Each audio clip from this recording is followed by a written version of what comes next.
Halo Sobat Dunia Seribu Besar, semoga Sobat selalu diberi kesehatan, panjang umur, dan rizki yang melimpah, amin. Sebelum masuk ke alur ceritanya, jangan lupa dukung channel ini ya dengan klik subscribe, like, komen, dan share, terima kasih. Mari kita lanjutkan perjalanan, Li Qiye. Hahaha, baiklah, aku akan memberikan wajah Kaisar Iblis. Nine Chris sangat marah tetapi memilih untuk mundur. Bangsawan muda, maukah Anda melakukan kehormatan untuk mengunjungi pulau saya?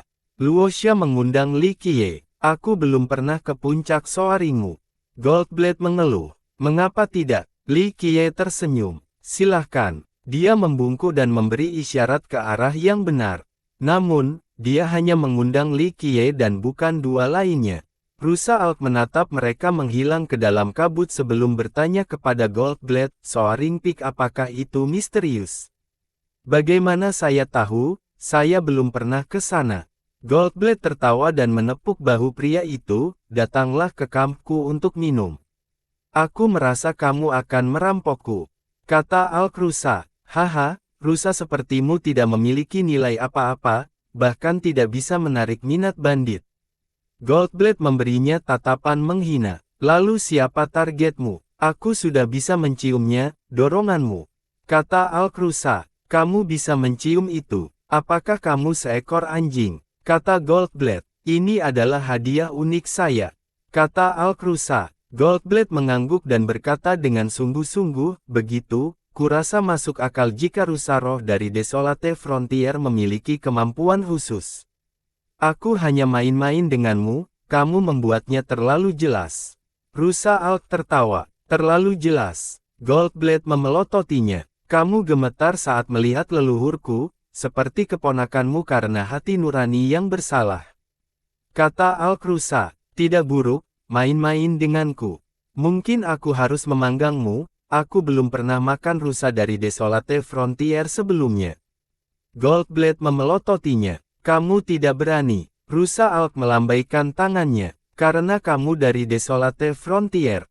Goldblade menjadi kesal. Tidak sepenuhnya. Alkdir berkata, kamu benar, kamu adalah bandit, bukan penjahat yang keji, kamu bahkan mungkin orang yang lebih baik daripada banyak dewa dan kaisar yang sunyi dari Desolate Frontier. Inilah sebabnya mengapa kami tidak pernah mengejarmu. Dan, Goldblade bertanya, pengejaran awalmu tidak pernah berubah karena kamu tidak memulai sekte setelah menjadi kaisar puncak. Itu sebabnya, kamu tidak akan melakukan apapun padaku karena itu bukan sifatmu. Selain itu, aku juga tidak memiliki kepemilikan yang berharga. Kata Alk Rusa, anggota Desolate Frontier memang sangat logis. Goldblade mendengus. Saat ini, ada pertanyaan di pikiranmu. Kata Alk Rusa. Apa? Goldblade bertanya. Mengapa nenek moyang kita ada di sini di Isles of Evil? Kata Alk Rusa. Goldblade berhenti sejenak sebelum bertanya, apakah kamu tahu mengapa? Saya tidak. Rusa Alkdir mengangkat bahu. Aku mungkin tidak membunuhmu, tapi aku berpikir untuk membuat selembar kulit yang bagus. Goldblade mengertakkan gigi. Saya tidak bisa memprediksi niat leluhur. Jika dia ingin menyingkirkan kejahatan di sini, dia akan mulai dengan 9 tangisan. Hanya satu gelombang sudah cukup. Kata Alk Rusa. Dia sekuat itu. Goldblade menjawab. 9 tangisan bukanlah apa-apa. Lagi pula, Chen generasi ke-10 turun dengan satu gerakan. Kata Alk Rusa. Benarkah? Goldblade mendengar ini sebelumnya dan mengira itu hanya kiasan kata. Ya, dan Centurial Peak 100 kali lebih kuat dari kepulauan kejahatanmu. Leluhur dapat menghancurkan tempat ini kapan saja. Kata Alk Rusa. Goldblade bergidik setelah mendengar ini. Dia tahu Li Qiye berbahaya, tetapi sepertinya dia telah meremehkan leluhur tertinggi dari Desolate Frontier ini. Pulau-pulau, ini adalah bagian dari Uncrosable Expanse, mereka istimewa. Kata Goldblade, lebih istimewa daripada tanah kita yang diberkati dengan momentum tertinggi dari nenek moyang kita. Namun, leluhur masih mengendalikan momentum. Tempat ini tidak memiliki peluang melawannya. Kata Alk Rusa. Begitu, Goldblade menjadi pucat, menyadari pentingnya di balik momentum besar itu. Itu diciptakan oleh makhluk abadi. Bahkan penguasa tertinggi pun tidak bisa menjatuhkannya, petunjuk kekuatan menakutkan leluhur ini. Itu sebabnya jatuhkan rencanamu. Meskipun saya tidak bisa berspekulasi tentang niat leluhur, dia tidak membutuhkan alasan untuk bertindak. Jika dia mau, dia akan menghancurkan pulau itu. Aku hanya memberitahumu karena kamu bukan orang jahat, kata Alkrusa. Sial, aku punya rencana yang bagus untuk domba gemuk ini juga. Goldblade mengeluh. Siapa itu? Alkdir bertanya. Haha, bermata seribu. Goldblade menjawab. Itu tidak bagus, dia dari Akademi Anggrek, dan dari apa yang saya kumpulkan, nenek moyang kita menyukai Akademi Anggrek. Tonton atau dia akan membuat pot ruang dari tengkorak Anda. Kemudian lagi, sejujurnya, menjadi pot kamar leluhur kita adalah kehormatanmu. Rusa Alk menggelengkan kepalanya. Anda, Goldblade hampir memuntahkan darah dan berkata, bocah nakal, sebaiknya kamu menontonnya, jangan berpikir aku akan terus bermain bagus. Saya hanya mengatakan yang sebenarnya. Rusa Alkdir mengangkat bahu, kaisar seperti kita luar biasa di mata orang lain tetapi kita adalah serangga di matanya. Jika dia menginginkan pot ruang tengkorak, itu bukan giliran Anda. Dia bisa menemukan leluhur primal atau pembunuh surga sebagai gantinya, lebih berharga dari kepala kita. Goldblade mengutuk dalam napasnya karena ini adalah kebenaran. Leluhur ini setidaknya harus menjadi penguasa tertinggi. Sialan, kita hanya akan minum untuk melewati hari sial ini, tidak ada lagi perampokan. Goldblade menggantungkan lengannya di bahu Alkdir dan pergi untuk minum. Soaring Peak sulit dipahami, lokasinya tidak diketahui oleh penjahat lainnya. Li Qiye dan Kaisar Iblis Luoxia duduk di bawah pohon pinus kuno di atas tebing, perlahan menyeruput teh. Daunnya diproduksi di Trinity dan ditambahkan ke nektar paling langka di dunia lama. Dia secara pribadi menyiapkan teh dan menuangkan cangkir perlahan dengan sikap tenang dan hormat. Li Qiye perlahan menyesap tehnya sambil menatap pemandangan di luar dengan senyum tipis. Saat cabang-cabang pohon bergoyang ke arah angin, puncaknya tampak memudar masuk dan keluar dari kabut. Satu-satunya hal yang terlihat adalah lautan tak berujung yang dihiasi dengan pulau-pulau, baik di permukaan maupun di atas. Melihat lebih jauh ke bawah, sepertinya ada lapisan yang lebih dalam di bawah lautan, dunia lain. Kedua dunia tumpang tindih dengan cara dimensi yang membingungkan. Aku di sini bukan untuk minum teh, kan? Li Qiye tersenyum. Bangsawan muda, apa kesannya tentang saya?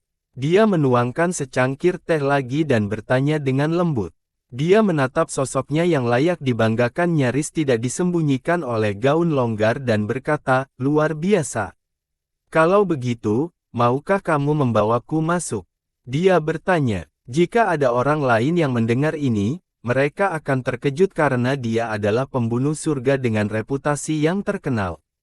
Sayangnya, saya di sini bukan untuk mencari pembantu, apakah itu tugas reguler atau penghangat tempat tidur? Li Qiye menggelengkan kepalanya. Jadi saya tidak memenuhi syarat untuk menjadi pelayan. Dia menghela nafas. Ini semua masalah takdir. Jika tidak ada, maka itu tidak akan terjadi. Li Qiye tersenyum. Tanggapan santainya akan mengejutkan semua orang juga, menolak pembunuh surga. Apakah ini cukup takdir? Dia mengeluarkan sesuatu. Dari dadanya, cahaya diambang padam tetapi masih berfungsi sebagai pemandu di tengah kegelapan. Itu menghangatkan jiwa terlepas dari seberapa dingin sekitarnya. Kegelapan tidak bisa lagi membanjiri seseorang. Li Qiye menerimanya untuk melihat lebih dekat. Berdengung, cahayanya menjadi lebih terang dari sebelumnya. Sepertinya ada hubungan yang menentukan. Dia tersenyum dan mengembalikannya padanya. Kalau begitu kamu akan menerimaku. Dia menjadi bersemangat. Tidak terburu-buru. Li Qiye menggelengkan kepalanya, apakah kamu tahu apa ini? Saya tidak. Dia menjawab, saya berlari ke Isles of Darkness untuk mencari tempat persembunyian dan menemukannya, memberi saya jalan ke Soaring Peak. Dalam mimpiku, sesosok sering muncul dan duduk di sampingku. Ya, Hanya duduk, tidak ada yang lain. Dia tersenyum. Kamu meninggalkannya, bangsawan muda. Luosha bertanya dengan lembut. Karena kamu bertanya, mungkin benar-benar ada semacam takdir di antara kita. Kata Li Qiye. Kalau begitu kamu akan membawaku masuk. Dia menatap lurus ke arahnya. Orang bisa melihat kulitnya yang putih dan lembut melalui jumbai. Kamu masih pembunuh surga, jangan terdengar putus asa. Li Qiye tersenyum. Seorang pembunuh surga tidak berbeda dengan serangga di hadapanmu. Katanya, kamu tahu bagaimana menyanjungku, tetapi beberapa hubungan takdir dangkal. Mungkin kamu perlu menemukan kekayaanmu sendiri. Kata Li Qiye. Jadi itu masih tidak. Dia meratap. Li Qiye terkekeh dan meminum tehnya. Saya sering merasa bahwa meskipun saya seorang pembunuh surga, hidup saya masih lebih rapuh daripada kertas. Dia melanjutkan. Jika kamu rapuh, bagaimana dengan makhluk hidup lainnya? Katanya, tidak ada perbedaan antara orang lain dan aku di matamu. Katanya, dan semua orang di bawah alam pembunuh surga sama di dunia Anda. Hanya perspektif yang berbeda tetapi pada dasarnya sama. Setiap orang harus hidup untuk diri mereka sendiri, meskipun dengan ambisi dan cara hidup yang berbeda-beda. Katanya, kurasa aku berkubang dalam mengasihani diri sendiri. Katanya, kamu ingin melarikan diri dari nasibmu.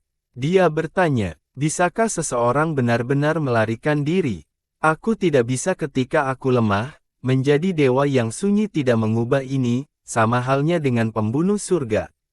Katanya, mengingat kecantikannya, desahan lembut dan alisnya yang berkerut bisa memikat dan membuat jantung berdetak lebih cepat. Seseorang ingin mengulurkan tangan dan menghaluskan kerutan di alisnya. Merasa nasibmu tragis dan ingin melawannya. Li Qiye mengangguk. Tragis memang. Saya adalah seorang pengungsi bersama orang tua saya. Mereka menderita dan meninggalkan saya sebagai yatim piatu di dunia yang kejam ini. Katanya, Li Qiye menyesap tehnya dan mendengarkan. Saya bertahan dan berhasil mencapai kerajaan Trinitas sebagai murid luar, membayar dengan keringat dan air mata. Luosha mengingat masa lalu. Saya dihargai dengan bantuan sekte, menyelesaikan dao agung saya dan menjadi dewa yang sunyi. Dia tersenyum karena pencapaian luar biasa ini. Mengesankan memang. Li Qiye memuji. Saya menghargai kesempatan yang diberikan jadi saya bekerja lebih keras dan berjuang lebih sengit daripada orang lain. Pada akhirnya, ketekunan terbayar dan saya mencapai tahap surga. Dia melanjutkan. Tahukah kamu mengapa aku mengkhianati Trinity, bangsawan muda? Dia bertanya, saya tidak tahu. Dia berkata sebelum memindainya, karena fisik Luosha. Kamu mengetahuinya hanya dengan sekilas, bangsawan muda. Ya, bencana dimulai karena itu. Katanya, fisik ini seharusnya hanya berguna untukmu. Dia sedikit mengerutkan kening dan berkata, fisik Trinitas. Ya, nenek moyang kita memang ingin memahami fisik ini. Dia tersenyum pahit. Sebuah kisah setua waktu. Namun, mereka seharusnya tidak begitu tercela. Katanya, ketiga leluhur telah hidup lama, bahkan memanggil Mosi sebagai saudara laki-laki. Namun, dao mereka mandek. Dia menguraikan. Dia mengacu pada entitas yang dikenal sebagai Trinitas yang terdiri dari kembar tiga, orang suci abadi, orang suci iblis, dan orang suci manusia. Mereka pernah berdiri bahu-membahu dengan Mosi tetapi yang terakhir menjadi abadi saat mereka terjebak dalam tahap abadi alam primal. Namun demikian, kembar tiga lebih dari sekadar penambahan kultivasi mereka saat bertarung bersama. Karena itu, mereka menjadi master teratas setelah jatuhnya 72 leluhur asal. Mereka memilihmu, katanya, ya, dan karena mereka adalah leluhur primal, kultivasi saya tidak cukup. Aku harus menjadi pembunuh surga terlebih dahulu. Dia menguraikan. Tiga lelaki tua ingin menemukan murid perempuan sebagai kuali mereka, betapa vulgar dan menjijikkan. Dia terkekeh. Mereka membicarakan hal ini dan ingin membantu saya mencapai alam yang benar. Dia berkata dengan ekspresi sedih. Kamu menolak. Dia mengerti. Itu lebih mudah diucapkan daripada dilakukan, tetapi selama saya tidak menerobos, mereka tidak bisa berbuat apa-apa. Jadi, saya dikirim ke Devil Cult dan adik laki-laki saya bertanggung jawab untuk mengawasi saya. Katanya, rumor mengatakan bahwa dia membunuh adik laki-lakinya karena cemburu karena dia dipilih untuk tinggal di Trinity sementara dia didorong keluar ke Devil Cult. Tidak ada yang tahu cerita di balik itu semua. Ini tidak jarang terjadi selama proses seleksi. Banyak kaisar tidak menerima sistem seperti leluhur paus dan leluhur tatapan lautan. Well, Ancestor tidak ingin meninggalkan rumahnya, jadi dia pergi sepenuhnya, akhirnya bergabung dengan Desolate Frontier. Dia adalah leluhur primal tahap esensi saat itu sehingga tidak ada yang bisa menghentikannya.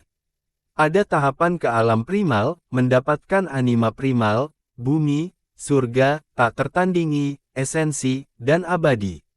Setelah itu akan menjadi jalan pemadaman untuk menjadi penguasa tertinggi. Ocean Gaze juga tidak menerima seleksi dan pergi. Namun demikian, dia masih memiliki ikatan dengan Trinity. Adapun Kaisar Iblis Luoxia, dia tidak ingin menjadi Kuali Yin untuk kembar tiga. Dao mereka mandek untuk waktu yang lama, jadi mereka berpikir untuk menggunakan kuali untuk menahan anima primal mereka. Seorang pembudidaya biasa tidak bisa menahan anima mereka, jadi mereka mulai merawat kandidat yang memenuhi syarat. Luoxia adalah yang terbaik di tahap Heaven Reach. Selain itu, fisik Luoxianya memungkinkannya untuk mengandung anima primal. Dengan itu, mereka akan bisa menerobos. Akhirnya, dia membunuh adik laki-lakinya yang mencoba menghentikannya sebelum melarikan diri ke Isles of Evil. Aku mengolah seluruh hidupku hanya untuk menjadi kuali orang lain. Dia menghela nafas. Kamu melarikan diri dari harimau hanya untuk menemukan serigala. Katanya, ya, bangsawan muda. Master Bangau Surgawi juga mencari Kuali Yin, karenanya dia dilenyapkan oleh leluhur staf. Dia masih ingin mencoba lagi tetapi tidak bisa meninggalkan puncak pencarian abadi.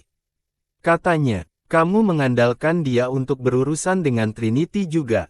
Dia tersenyum. Saya memiliki tempat persembunyian di sini tetapi itu bukan strategi terbaik.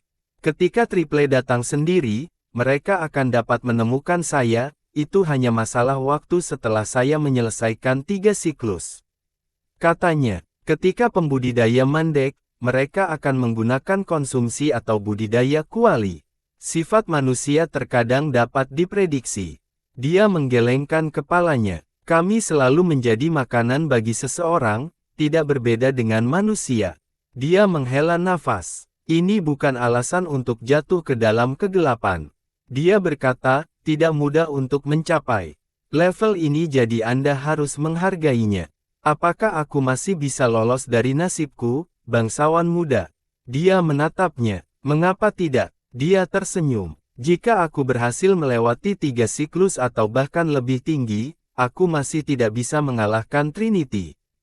Katanya, kamu tidak menyadari harta karun yang kamu miliki.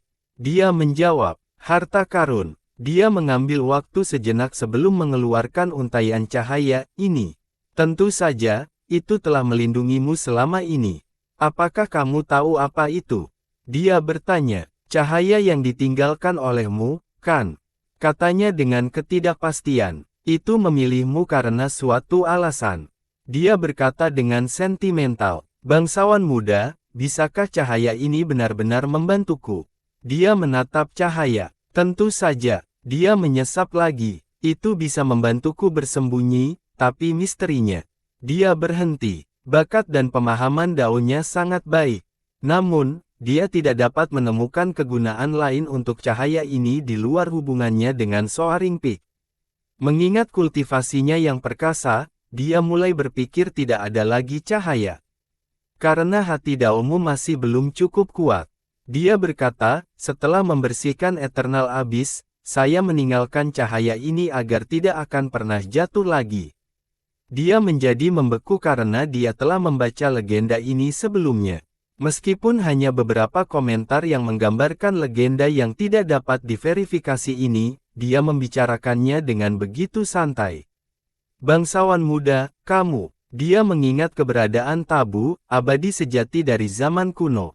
Dia hanya tersenyum dan menatap ke kejauhan. Aku minta maaf atas ketidaktahuanku, tidak menyadari kehadiranmu, abadi.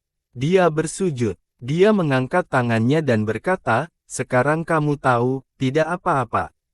Pikirannya kewalahan karena dia lebih dari sekadar leluhur tertinggi dari Desolate Frontier. Jika ini benar, dia melampaui orang lain saat ini.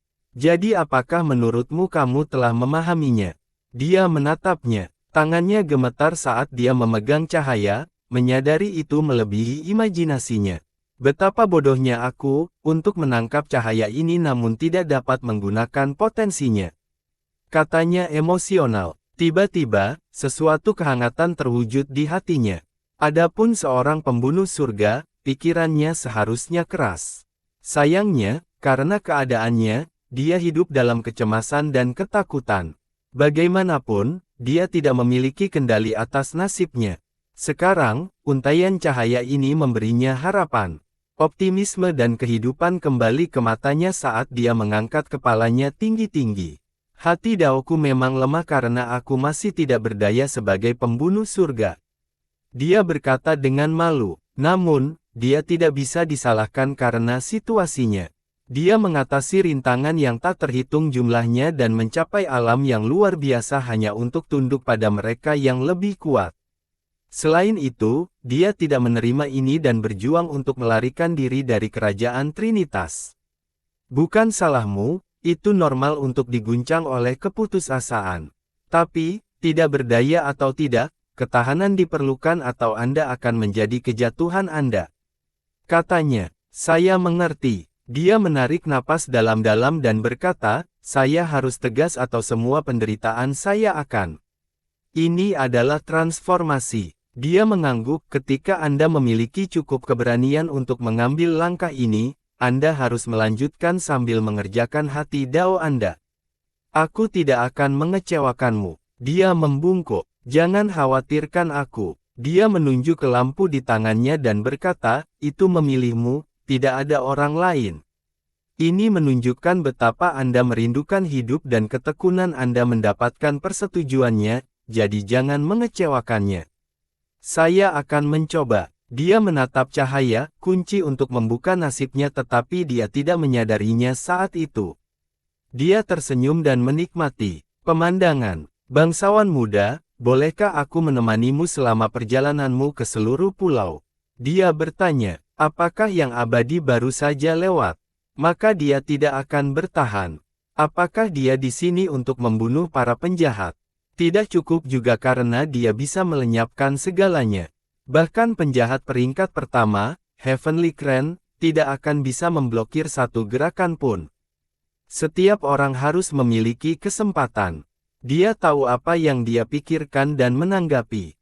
Begitu, dia berdiri di sana dalam merenung. Tapi wilayah ini seharusnya tidak ada lagi. Dia menyesap lagi dan berkata, kamu ingin mengakhiri Isles of Evil? Dia bertanya, itu terbentuk atas kemauannya sendiri. Katanya, ya, kami tidak benar-benar memahaminya. Dia menjawab, puncak pencarian abadi harus menjadi inti dan pulau-pulau mengikutinya. Dia benar karena Heavenly Crane adalah pencipta Isles of Evil. Meskipun dia jauh dari yang terkuat di dunia lama, wilayah ini berdiri kuat meskipun memiliki banyak musuh. Ada keberuntungan besar di sini yang berasal dari puncak pencarian abadi, sumber segalanya. Serangan leluhur staf seharusnya membunuhnya. Bagaimanapun, dia adalah penguasa tertinggi dan tidak ada leluhur primal yang bisa bertahan. Namun, jiwanya tetap dan masih mengendalikan pulau-pulau. Karena keberuntungan ini, 8 penjahat lainnya tidak pernah mencoba memberontak. Mereka mengerti dia masih bertanggung jawab. Puncak pencarian abadi. Li Qiye tersenyum. Dia menunjuk ke sana, puncak yang tersembunyi oleh awan. Sepertinya itu adalah titik tertinggi. Di sana, dia tidak pernah muncul di depan umum lagi sehingga orang lain mengira jiwanya terikat di sana. Dia berkata, tapi ada riak sesekali, dia mungkin mencoba menemukan cara untuk menjadi mandiri. Seorang leluhur primal tidak akan pernah ingin terjebak di satu tempat selamanya. Oleh karena itu, pengasingannya hanya dalam nama.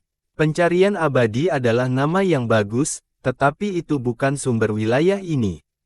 Dia tersenyum. Lalu ada apa? Jawaban ini mengejutkannya. Selamat satu pukulan diharapkan karena puncak ini berasal dari jurang. Sebuah batu keluar darinya sekali. Katanya, batu abadi. Dia bertanya, itu akan berlebihan, tetapi memiliki potensi untuk menjadi tuan tertinggi jika diberi cukup waktu. Katanya, sebuah batu yang mampu menjadi tuan. Dia bergidik. Memiliki kata abadi dalam namanya masuk akal karena batu darinya bisa menjadi tuan. Namun demikian, itu bukan hal yang menyatukan laut dan pulau-pulau ini. Lanjutnya, apa itu? Dia mencari semua pulau sebelumnya dan tidak ada yang sangat istimewa di luar Immortal Six. Semua orang berbagi keyakinan yang sama dan mencari immortal yang didambakan. Namun, mereka tidak berani melakukan apapun karena Heavenly Crane terlalu kuat. Sekarang, apakah ada kekayaan yang lebih besar yang bersembunyi di antara kepulauan kejahatan? Di sana, dia melambaikan tangannya untuk mengejar kabut dan awan, menunjuk ke langit. Banyak batu melayang di udara. Mungkin mereka hancur selama bencana dan dikirim ke bawah seperti puncak lainnya. Li Qiye menunjuk ke lempengan batu besar, datar dan tidak mengesankan. Itu tidak mencolok di antara kelompok, bukan logam ilahi atau biji khusus. Itu inti dari pulau kita. Dia tidak bisa mempercayainya. Dia sendiri telah mendarat di sana berkali-kali tanpa memperhatikan sesuatu yang istimewa. Bagaimana bisa menjadi inti alih-alih pencarian abadi? Ini adalah batu pemberat, katanya. Untuk apa? Dia bertanya. Untuk jurang abadi. Dia mengungkapkan. Maksudmu kamu duduk di atasnya saat itu, bangsawan muda. Dia teringat gambar sosok yang membelakangi pikirannya. Legenda berbicara tentang makhluk abadi yang memurnikan jurang yang tak terbatas. Dalam benaknya, dia melihat gambaran dia bermeditasi di atas batu dan meninggalkan keinginan yang tak terhapuskan. Dia memperoleh sepotong cahaya, simbol harapan yang mencerahkan. Namun, bagaimana jurang itu berubah menjadi kepulauan kejahatan? Jurang menjadi pulau kita. Apa yang terjadi? Dia bertanya. Lihat ke bawah sana. Dia menunjuk ke lautan di bawahnya. Pulau-pulau mereka menyerupai kristal dan ada lautan di bawahnya, ingin tumpang tindih dengan mereka. Liga Kekaisaran. Dia tahu apa itu. Liga tidak bergerak sementara mereka selalu bergerak. Bersambung.